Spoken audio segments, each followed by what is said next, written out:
You know what? I think my sound wasn't working, so I'm going to start over. I apologize. I'm really sorry. I was just saying that I took my dog out this morning and it was 22 below zero with 45 below wind chill. So I hope everybody's staying warm and enjoying their coffee. And the rest of the country is going to get a big ice and snowstorm. So please stay safe, everyone. Today is day 23, January 23rd, and we're going to cover Job chapters 15 through 18. I really apologize. I had the sound off my microphone. All right, let's start with Eliphaz's second response to Job. All right. Then Eliphaz the Temanite replied, "Would a wise person answer with empty notions or fill their belly with the hot east wind? Would they argue with useless words, with speeches that have no value? But you even undermine the piety and hinder devotion to God. Your sin prompts your mouth. You adopt the tongue of the crafty. Your own mouth condemns you, not mine. Your own lips testify against you. Are you the first man ever born? Were you brought forth before the hills? Do you listen in God's counsel? Do you have a monopoly of wisdom? What do you know that we do not know? What insights do you have that we do not have? The gray-haired and the aged are on our side, men even older than your father. Are God's consolations not enough for you, words spoken gently to you? Why has your heart carried you away, and why do your eyes flash, so that you vent your rage against God and pour out such words from your mouth? What are mortals that they could be pure, or those born of woman that they could be righteous? If God places no trust in his holy ones, if even the heavens are not pure in his eyes, how much less mortals who are vile and corrupt, who drink up evil like water? Listen to me, and I will explain to you. Let me tell you what I have seen, what the wise have declared, hiding nothing received from their ancestors, to whom alone the land was given when no foreigners moved among them. All his days the wicked man suffers torment, the ruthless man through all the years stored up for him. Terrifying sounds fill his ears. When all seems well, marauders attack him. He despairs of escaping the realm of darkness. He is marked for the sword. He wanders about for food like a vulture. He knows the day of darkness is at hand. Distress and anguish fill him with terror. Troubles overwhelm him like a king poised to attack, because he shakes his fist at God and vaunts himself against the Almighty, defiantly charging against him with a thick, strong shield. Though his face is covered with fat and his waist bulges with flesh, he will inhabit ruined towns and houses where no one lives, houses crumbling to rumble. He will no longer be rich, and his wealth will not endure, nor will his possessions spread over the land. He will not escape the darkness. A flame will wither his shoots, and the breath of God's mouth will carry him away. Let him not deceive himself by trusting what is worthless, for he will get nothing in return. Before his time he will wither, and his branches will not flourish. He will be like a vine stripped of its unripe grapes, like an olive tree shedding its blossoms. For the company of the godless will be barren, and fire will consume the tents of those who love bribes. They conceive trouble and give birth to evil. Their womb fashions deceit. Well, Job is going to respond to this, obviously. Quite an analogy that Eliphaz put forth to Job. Then Job replied, "I've heard many things like these. You are miserable comforters, all of you. Will your long winded speeches never end? What ails you that you keep on arguing? I could also speak like you if you were in my place.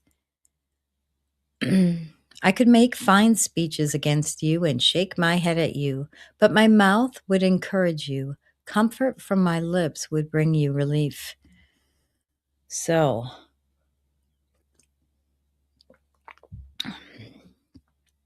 Job is saying how they're not comforting him during his agony, but he would comfort them if he was in their space, in their place. All right, yet if I speak, my pain is not relieved, and if I refrain, it does not go away. Surely, God, you have worn me out. You have devastated my entire household. You have shriveled me up, and it has become a witness. My gauntness rises up and testifies against me. God assails me and tears me in his anger and gnashes his teeth at me. My opponent fastens on me his piercing eyes. People open their mouths to jeer at me. They strike my cheek in scorn and unite together against me. God has turned me over to the ungodly and thrown me into the clutches of the wicked. All was well with me, but he shattered me. He seized me by the neck and crushed me. He has made me his target. His archers surround me. Without pity, he pierces my kidneys and spills my gall on the ground. Again and again, he bursts upon me. He rushes at me like a warrior. I have sewed sackcloth over my skin and buried my brow in the dust. My face is red with weeping, dark shadows ring my eyes. Yet my hands have been free of violence, and my prayer is pure. Earth, do not cover my blood. May my cry never be laid to rest. Even now, my witness is in heaven. My advocate is on high. My intercessor is my friend as my eyes pour out tears to God. On behalf of a man, he pleads with God as one pleads for a friend. Only a few years will pass before I take the path of no return. Now we're going to move on to where Job continues to defend his innocence.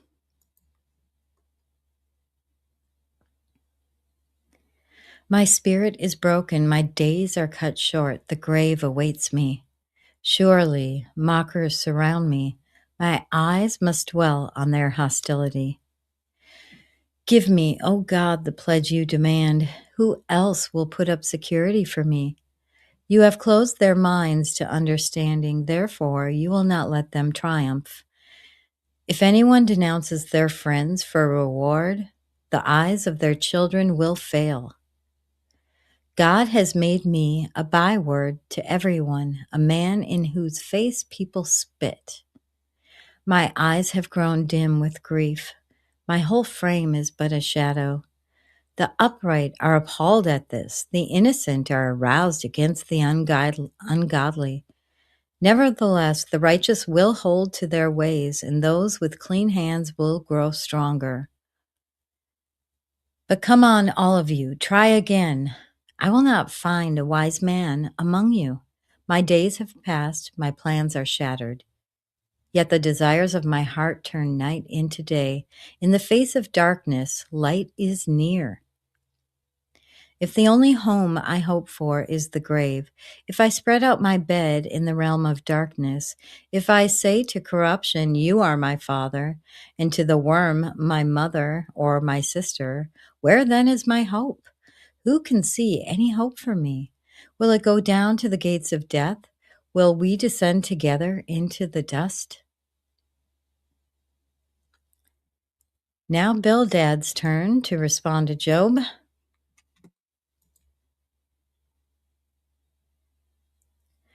Then Bildad the Shuhite replied, when will you end these speeches? Be sensible, and then we can talk.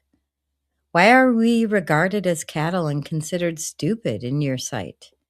You who tear yourself to pieces in your anger, is the earth to be abandoned for your sake? Or must the rocks be moved from their place? The lamp of a wicked man is snuffed out, the flame of his fire stops burning. The light in his tent becomes dark, the lamp beside him goes out. The vigor of his step is weakened, his own schemes throw him down. His feet thrust him into a net, he wanders into its mesh. A trap seizes him by the heel, a snare holds him fast. A noose is hidden for him on the ground, a trap lies in his path. Terrors startle him on every side and dog his every step. Calamity is hungry for him, disaster is ready for him when he falls. It eats away parts of his skin. Death's firstborn devours his limbs.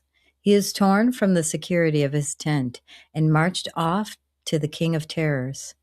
Fire resides in his tent, burning sulfur is scattered over his dwelling. His roots dry up below and his branches wither above. The memory of him perishes from the earth. He has no name in this land. He is driven from light into the realm of darkness and is banished from the world. He has no offspring or descendants among his people, no survivor where once he lived. People of the West are appalled at his fate. Those of the East are seized with horror. Surely such is the dwelling of an evil man, such is the place of one who does not know God. Wow.